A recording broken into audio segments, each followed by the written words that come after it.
All right, everybody. Give it up for Pete. Woo! All right, again, a productive agent is an attractive agent, right? And a lot of times, let's talk about scarcity for just 1 second. A lot of times people think, oh, you know what, hey, I don't think I can share with that. What I've found is the biggest producers are the biggest givers. They don't come from a place of scarcity. If you've noticed, the first couple speakers today have incredible production, but yet like legitimate, or like, hey, what can I do to help you? And inside this model, that is rewarded. And I think that's a common theme, like you said.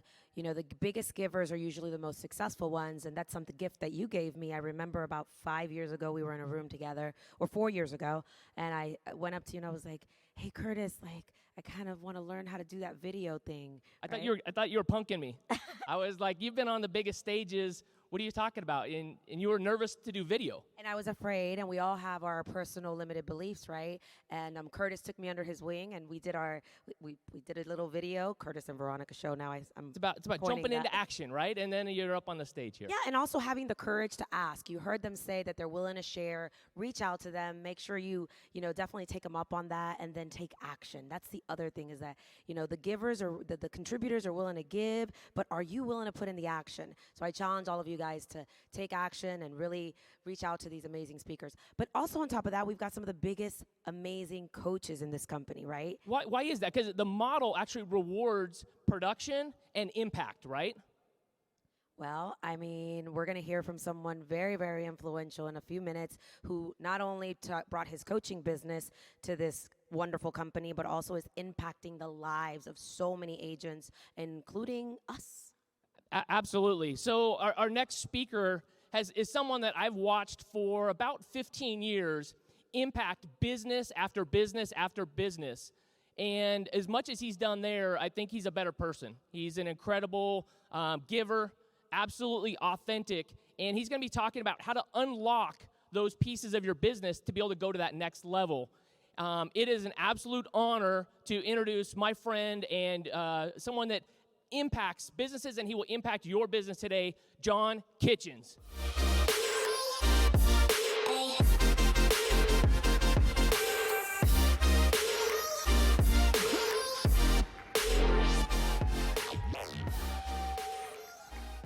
What is happening? Man, I was at the gym this morning and I was like, holy smokes, there's a lot of people here. Well, thank you, Cujo, for a very authentic welcome, and gonna get right into it. So, right things, right order, right? So I believe that there is a code and a sequence that can unlock anything in our business and unlock anything in our lives.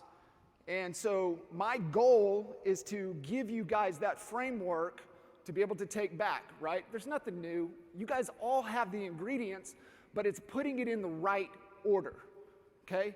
That's what it takes. And then you've got to have the right temperature and let it bake for a certain amount of time to get the desired result. So that is my goal, is to give you guys that sequence and, some dang good takeaways. And if nothing else, you guys can strut out of here like Mr. Connor and have that walk into the Gaylord, hopefully looking like this and not like that. I don't know why I think that's funny. That is funny. Anyways, so I'm a coach's kid. My dad, God bless him, Lawton Public Schools system for over 40 years, right? You know, you heard Jay talk about Lawton. You heard Gove kind of joke about Lawton.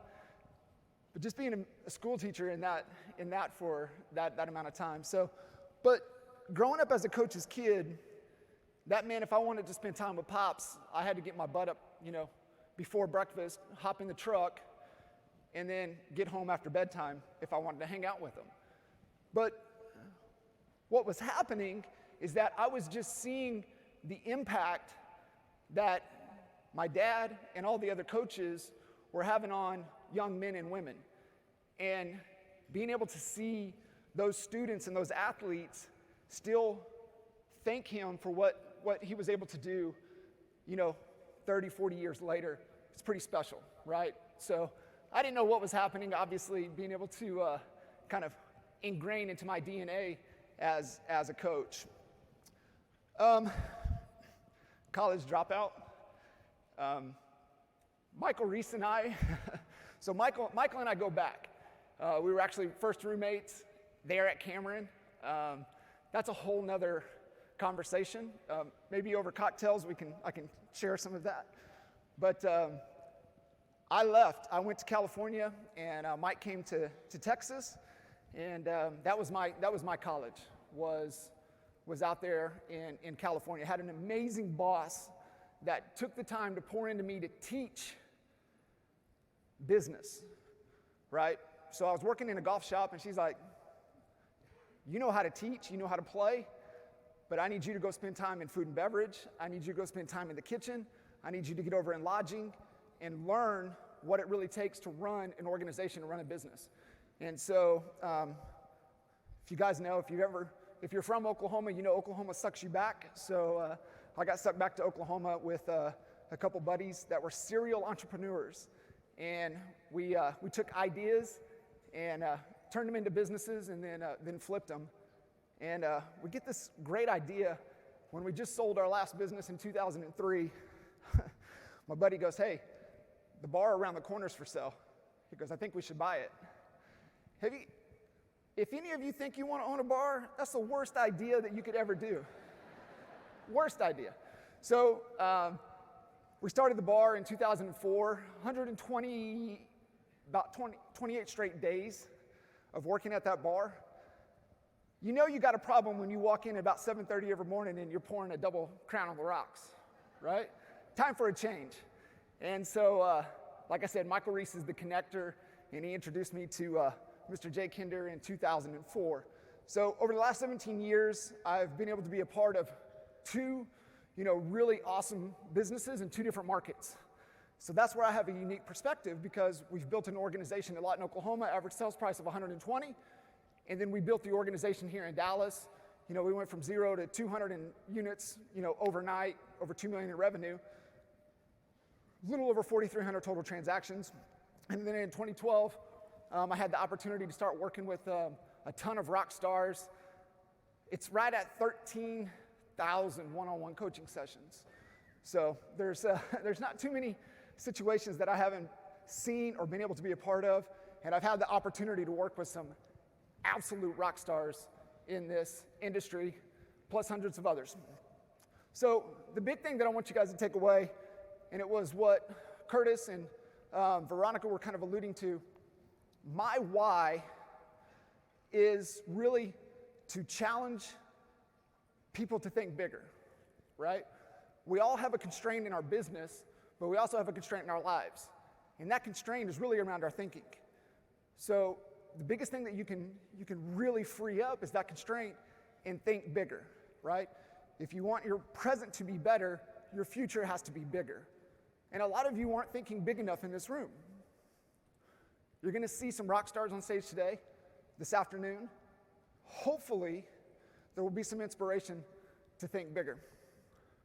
So here's what we're going to get into. We're going to get into 4 things, right? I said right things, right order. So we're going to hit vision, we're going to hit model, we're going to hit strategy, and we're going to hit people. And then after this presentation, I'm going to bribe you guys. Not for me, for my 10-year-old son. So I'm going to have a little request for him. So vision. It's not what the vision is, but it's what the vision does, right? The vision inspires us to keep moving. It gives us a decision-making filter. The problem is that most people don't know how to make decisions. The more decisions we can make, the faster your business can grow. What is your decisions per month? What is your decisions per week? What is your decisions per day? What is your decisions per hour? That's how you move. That's how you grow. That's how you get bigger. So vision, there's 3 components to vision. Number 1 is core values. How do you behave? How does your organization behave? How does your organization know how to make decisions? These are our core 6. These have been our 6 for 15 plus years. We've had 9, 11, but these are the core 6. You have to have a growth mindset. You've got to focus on adding value and making a difference.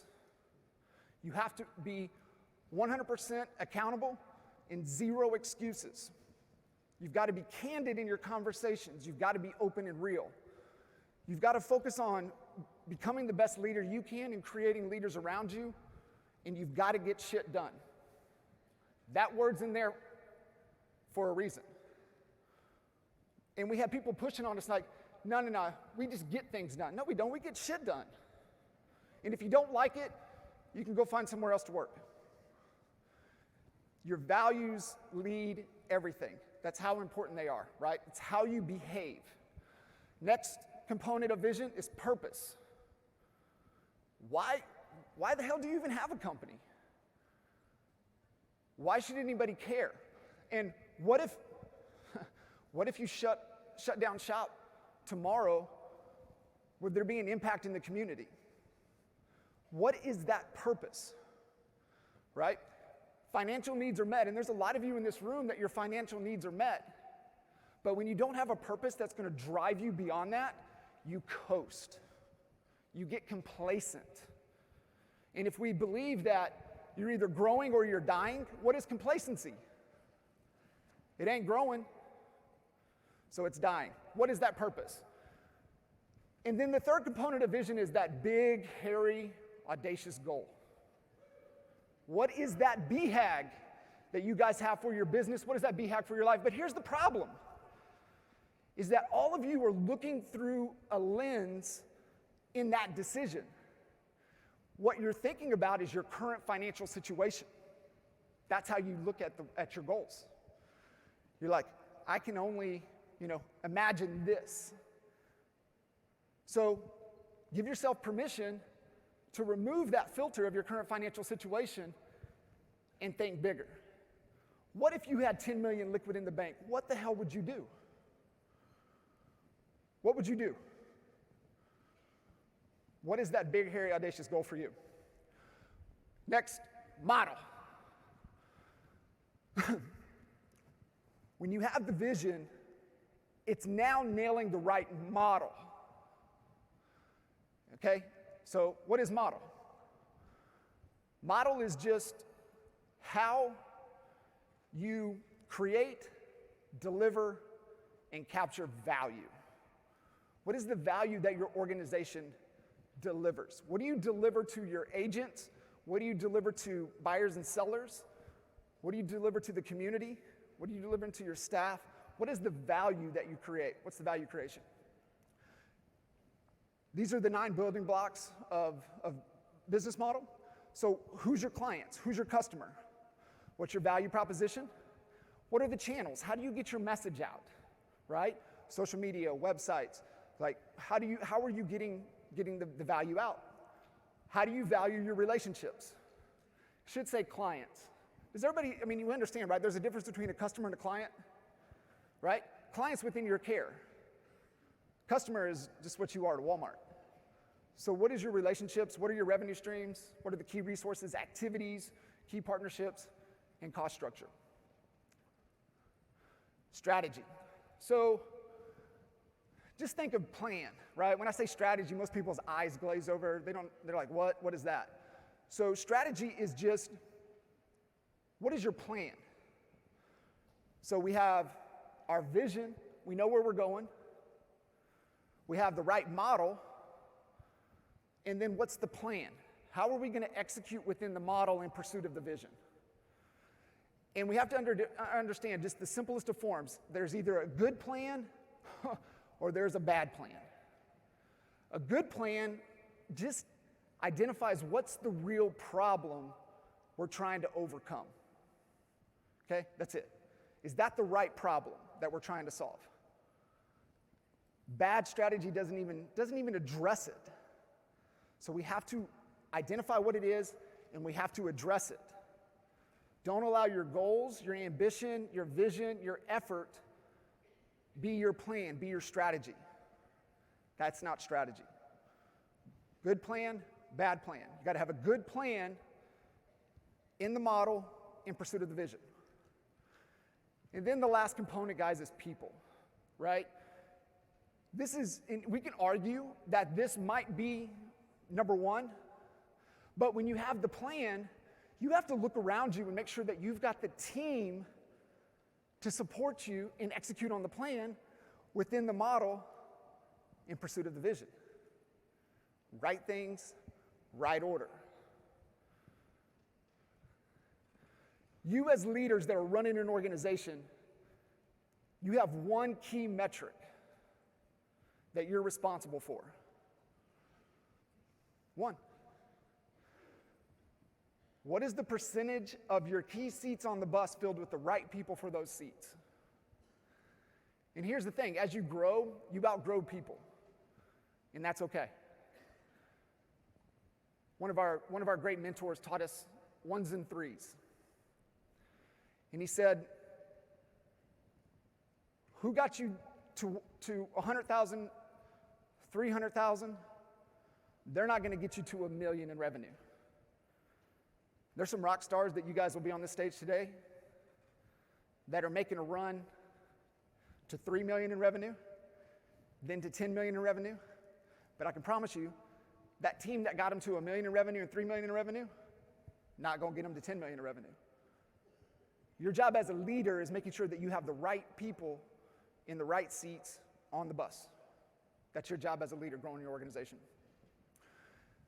And here's the thing, it's not just your team for your business. It's your life team. Who do you have in your corner that no matter what, even if they don't understand it, they still support it, that's aligning to help you accomplish what you're wanting to accomplish? So it's not just the team there, but look at the team for your fitness, look at the team for your finance, look at the team for your family. What is that team? Where am I deficient? Where do I need to get the right people on the bus in order for me to accomplish what I need to accomplish? So here's the bribe, all right?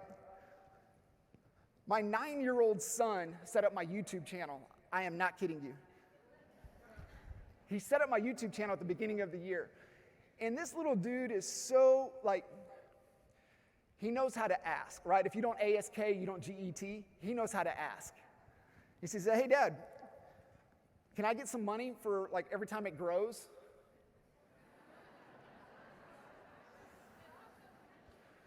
All right, buddy. What are you thinking? I don't know, $100? All right, $100 for every 100 subscribers we get on YouTube. You can make the little guy, today's his first day of school, 5th grade, so you guys can make him really proud, by going to YouTube and subscribing. So that's the shameless bribe. So anywhere, social media. But add John Kitchen's Coach everywhere, so be able to go and connect that. So here's something that you guys need to realize. I want you to kind of take a look to your left, kind of look to your right. There's some bad MFers in this room, right? Booyah. The challenge with bad MFers is that we tend to think that we can do things on our own, right? So I finished up running my first marathon when I turned 40. And one of the worst things that we can do when we accomplish a milestone is not to set the next big milestone. Because we know when you get to the top of the mountain, you know what's on the other side, right? Another mountain. And if you don't set that next goal, you're going to coast. There's a lot of you in this room that are coasting because you haven't set that big goal. So in typical Mike Reese fashion, I get a text message from him that's a link to the 10th anniversary of Ironman Florida, which was 2019. Didn't say a word. He just sends a text. It's typical Michael Reese. And so I'm like, okay, well, what the heck is this? Well, what is an Ironman? I got to swim? Shit, the only time I'm in the water is I got a beer in my hand. I got to ride a bike for 112 miles. I haven't been on a bike since I was 15. Oh, marathon, I got that. Hey, I can figure this out. Just buy this program online and I'll start training. I get 2 months out from Ironman and I'm sitting there with Holly and I'm like, how do I get my bike to this event? How do I even what's a transition? And so I kind of looked in the mirror and I was like, what an idiot. Like, you have coaching DNA in your blood. You coach for a living. Why the hell do you not have a coach? And so picked up the phone, messaged right away, and was able to, get that coach in your corner. Heard Jay say it yesterday afternoon. I believe everybody needs a coach. Even if you are a coach, you need a coach. And having the right coach, having the right person in your corner can push you further than you even believe you can go. So that coach has not only got me across that finish line, got across 2 more, and a couple crazy endurance races. I'm kind of limping up here. Sorry, guys. We made a run at the 100-mile over the weekend. Didn't quite get it, but had that coach in my corner to keep pushing. And we can all do so much more than what we believe, but it takes the team, right? It takes the right people in your corner to be able to push you to get to that point. So, let's say, guys, right things, right order. Nail the vision. Make sure your vision's big enough. Make sure you have the right model. How are you adding value, capturing, delivering value? Do you have the right plan? And most importantly, do you have the right people there to support you? Cool. Thank you, guys.